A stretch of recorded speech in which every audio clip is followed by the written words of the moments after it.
Hi guys, it's Emily from Novel Novels and welcome to today's video. This is my July reading catch-up week 1 and it's been quiet week. Whatever, I'm gonna say quiet.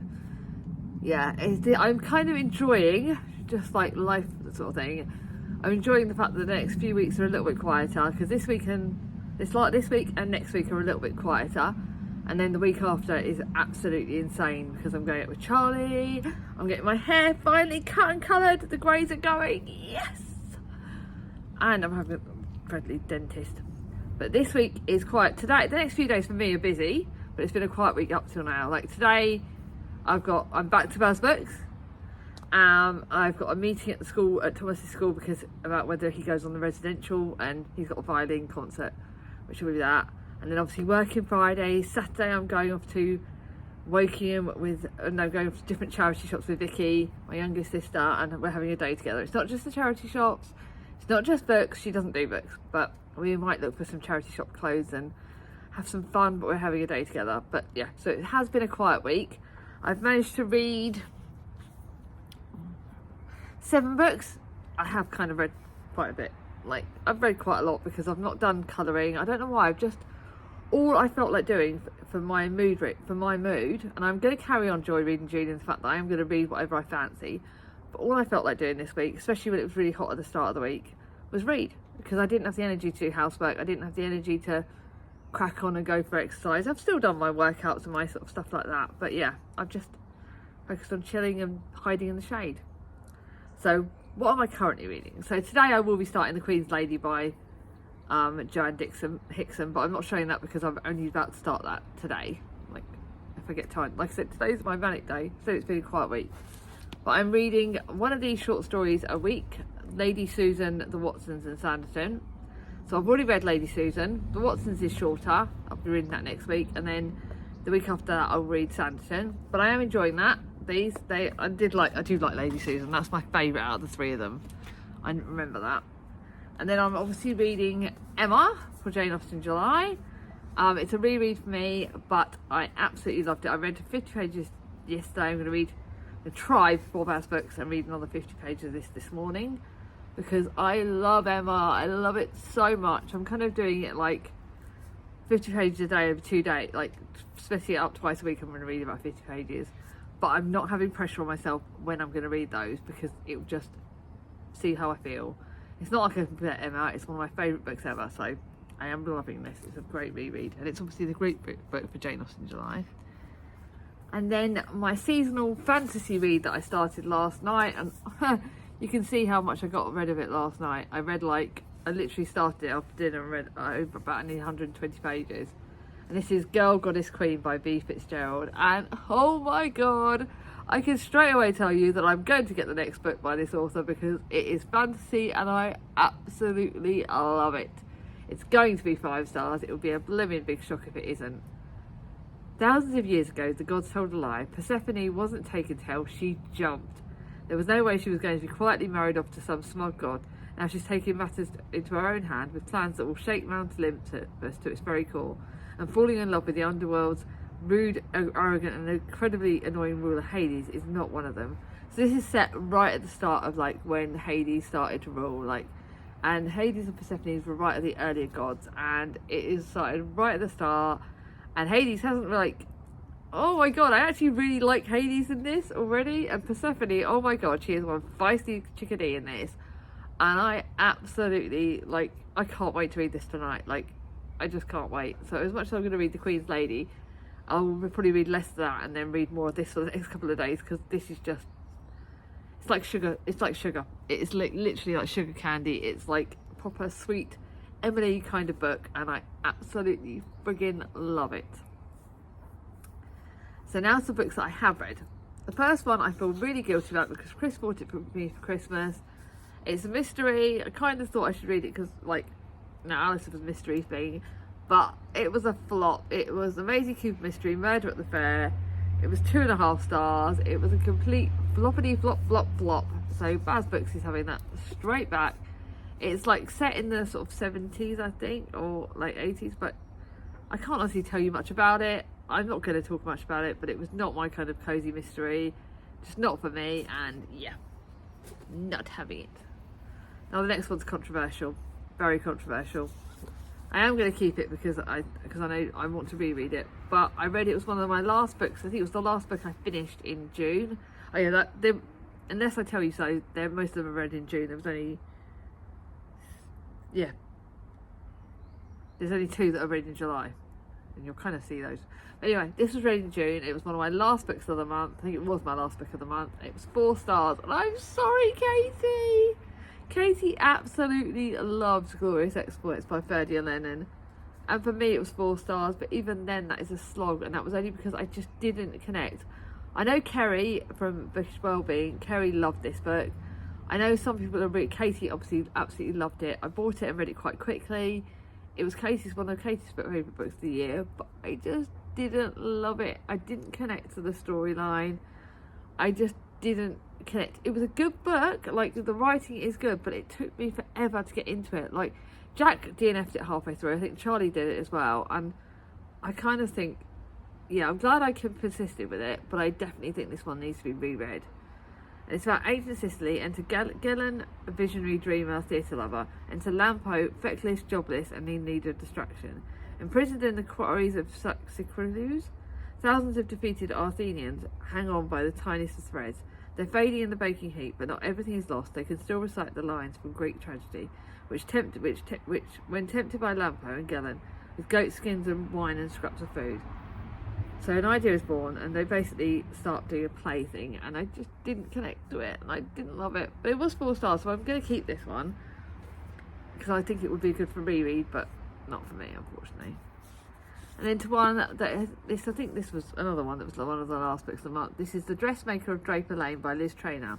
And it turns out I should have read The Silk Weaver by Liz Traynor first, because there are characters in The Silk Weaver are actually in this, and it's kind of like the sequel to that. But I didn't know that at the time. Should have been made a bit more clear. It was still 4 stars. It's set in 1768 in London. As a founding who rose from poverty and now runs her own successful dressmaking business in the heart of society London. Miss Charlotte is a remarkable woman, admired by many. She has no desire to marry. The people she values the most are her friend Anna and her recently found sister Louisa and her nephew Peter. And it's really good. It's a really good book, and yeah, I really did enjoy it. I do love Liz Traynor's writing. It has made me want to pick up The Silk Weaver very quickly, but I won't keep this because I can just read it and then that's me done. But it was still a good 4 stars, still historical fiction. Liz Traynor was a really good writer, so. Now to my 2 4.5-star books, and like I said, you could tell that June was smashing, and hopefully July will be just the same. And this one is one that, I'm going to give this to Kat when I next see her, so this is one's got to be saved carefully. And this is another book by Chloe Leese. It's like 3rd in the series, and I do want to carry on. I found this on holiday last year at Bognor, and I love Chloe Leese's writing. She's a neurodivergent author, and this tackles anxiety and depression. Anxiety really bloody well. It does tackle like relationships and things like that, but anxiety is the biggest issue in this, and it tackles anxiety from a male's point of view, which isn't done very often.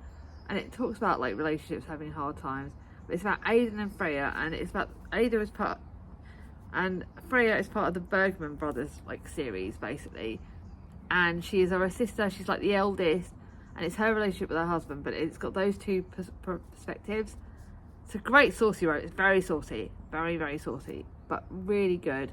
Like I said, I love the fact that it tackles it. We do have some neurodivergent characters in this, which is done smashing because it's obviously own voices. Fancy neurodivergent, and obviously the neurodivergent characters are not lead characters, but they're supporting characters.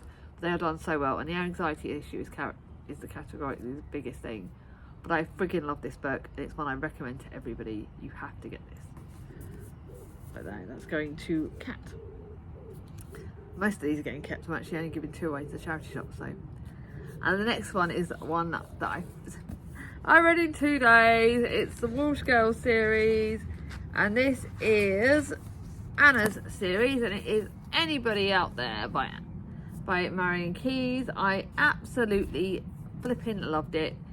Basically, Rachel's Holiday, Rachel basically was like 5 stars. I listened to that on audiobook, and then it kind of went downhill. Some of the series I've not loved all of them as much. I liked Rachel's Holiday, and I think I liked the first one, but I didn't like the second. Basically, it's been a real hit and miss series for this, but this has gone back to being like 4.5 stars. It's about Anna Walsh, and oh my god, there is a trigger in this. I cannot tell you it because it's a big spoiler, but this book will flipping destroy you.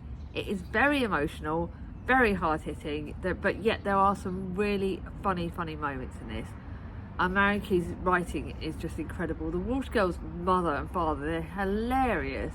And their youngest sister, Helen, who I can't wait to read in the next book, oh my god, which I'll be reading in September. The next book will be read in September, and I cannot flipping wait, because September I will smash it out of the park, because Helen's a fun character. She's in this quite a lot, and her relationship with Anna is brilliant. It does talk about her all the sisters' relationships, but yeah, I just really loved it. It was 4.5 stars. It was brilliant book. It's one of her older books, and this is like a new cover. It was a new reprint of them, and oh my god, I love it. I love it. I'm keeping this. Love it. And then I think one of the last books, again, this wasn't one of the last ones unfortunately, but it was one of the ones I read, and this is A Werewolf's Guide to Seducing a Vampire. I've now finished the series, and I'm heartbroken because I loved them all. Gutted, very dramatic, aren't I? But loved this. 5 stars, smashed it out of the park. You knew it was going to be one of me books. It was like, I just absolutely loved the whole series. Yes, there's saucy romances. Yes, there is more sex than you can shake your finger at. But it's done in context, and it's done so well, and it talks about really just different characters, and this one tackles anxiety as well from a male point of view. So this was actually done, but this was done fantastically as well, and I mean really fantastically. And it's sexy romance about the sexy vampire, and it breaks like tropes. Like vampires, like werewolves are meant to be this big strong characters who like nothing phases them, and actually the lead character of this has got really bad anxiety, and I loved it. And then the vampire is like, she's like fiery as anything, but she's got that little chink in her armour, and I love their relationship, and I love it, and it's fun, and it's saucy, and it's just bloody good. Really loved it. And you've just got to read the whole, you have to read this series in order, this Sarah Hawley series in order, because it won't make sense if you don't, because they've got spoilers for the other books. So the first one is Witch's Guide to Fate Dating a Demon, then A Demon's Guide to Wooing a Witch, then this. You have to read them in order. You have to read them. They're bloody brilliant. They're saucy romances, and I loved it. So yeah, I'm keeping most of these. No, Mum's not getting. Actually, Mum might like the Dressmakers of Draper Lane. Actually, I might lend that to Mum actually. And then to another book this is a book I finished yesterday again, and I absolutely loved it. I am going to wait for the next book to be out in paperback, then I will get it straight away. This is Miss Austen Investigates by Jessica Ball. This is one that Katie recommended, and Katie is dangerous because, yes, she's friends with the author, but she smashed it with this one. It is literally historical fiction, mystery, I counted it as mystery, 5 stars, smashed it out of the park. It's got Jane Austen at her blooming best, and I loved it. I absolutely flipping loved it. It really is. And there's like a mystery element in this, and you actually don't really meet Cassandra, her sister, till the end, but you meet some of the other like siblings. It talks about their relationships, and it's a mystery and a murder, and I couldn't guess the killer. I think I guessed the killer towards the end, but it didn't matter. It was funny, mysterious, light-hearted, interesting, just everything you could want in a mystery. Like Jane Austen mystery, it's bloody amazing. Like, I'm going to get her next book. So yeah, what is her next book called? A Fortune Most Fatal. I need to order that in paperback. I will get that in paperback when it comes out, because I'm going to keep this. I can't remember if Mum likes mysteries, so I might actually obviously if Mum likes mysteries and see if she likes this, because it's done really well, and I really loved it, and I really think it's brilliant. Jessica Ball's writing is great. She does take some actual factual stuff in this book apparently, which I think it was done really well. And some factual bits. Jane Austen, who we normally just consider a writer, as an investigator, is like brilliant, and just, oh my god, I love it. So those are the books I've read. There's not, like I said, it was a quiet week. It has been a quiet week. Back at both Bag's book today. My sister, I've just realised my sister got me this key ring, and actually I'm going to have to go in and put it away because it's actually coming apart. She bought me a little sheep key ring. and it's actually coming off the thingy, so I'm actually going to take that off now because I want to keep this keyring, but it's coming off the thingy and it's breaking, so I don't want this keyring to break. So I'm going to take it off and put it somewhere safe because, yeah, it's starting to fray. Oh my god, it really is fraying. So, but Vicky bought me this when we went shopping to get Thomas some school shoes at the weekend. We had a really busy like shopping trip for Thomas because we were getting his holiday stuff and school shoes, and Vicky was great with us both, but it's cute that was one of the things that happened. And I did a payday, and this was my payday treat, although this is my payday treat and I'm getting, my table is dirty, so I'm gonna have to. And this is Elle McNichol's latest book, Wish You Were Here, and it's got Waterstone's exclusive edition because it's purple. Mia said it was blue, it's not, it's freaking purple. I love purple. And everyone wants a piece of the actress at Lakeborough Books. When she decides she desperately wants to get away from the spotlight, she heads to the remote town of Lake Pristine in its summertime book festival. Oh, this might actually have to be read in August. I haven't put this on my August thingy. Or maybe I could read it in September because like sometimes the summer goes on a little bit. But this is about when Allegra immediately clashes with a local annoying and annoyingly handsome bookseller, Jonah Thorne. Their rivalry soon becomes the talk of the small town. Before long, Allegra's main escape is increasingly flirtatious emails that she's been sharing with the anonymously charming bookseller that she's sure can't possibly be Noah. Probably is, but who cares? This is brilliant. This looks brilliant. This was my treat. Yeah, I kind of also pre-ordered Dearest Lake by AJ Pierce, which I'm getting today as well. And I'm kind of like maybe going to 2 charity shop trips this month. And I'm going to have 6 books that are not going to be taken off my TBR because I've got 3 rereads and 2 library books. Three library books that are going off. So my Umbrella TBR will be going up. Good job I'm not counting it, isn't it? Good job I'm just not stressing about it much. Anyway, it has been a quiet week, but I think if you got to the end of this video, because obviously the sheep thing, give me a farmyard animal emoji, upside down, if you got to the end of this video. Let me know what you've been reading this week. Let me know what you've been up to. I love speaking to you all in the comments down below. If you like this video, give it a thumbs up. If you're new to my channel, subscribe it. Bring on my ding-a-ling, and I'll see you all soon. Bye bye.